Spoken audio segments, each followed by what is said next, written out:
Hello and welcome to RL Boats Practical Ideas for Boat Buyers and Sellers.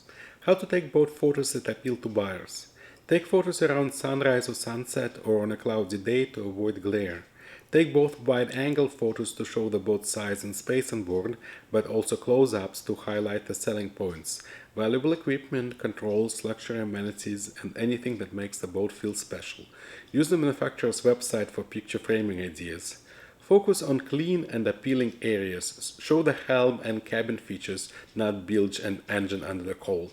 Take pictures like a yacht broker, not like a mechanic or a surveyor. Show the most attractive pictures first and arrange them to tell a compelling story. If possible, take pictures of the boat running at full speed. Smiling girls on board help sell the boat. For a fishing boat, show your prize catch. As long as the boat is detailed and staged properly, take as many pictures as you can. Distant buyers rely on pictures to decide which boat to make an offer on and often use the cosmetic condition to make guesses at the mechanical condition. Tell a compelling story, but don't lie.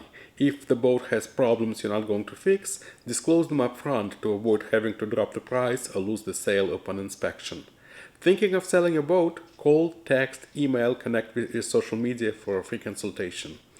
If you like this video, please subscribe to RL Boats for more practical ideas for boat buyers and sellers. Thank you.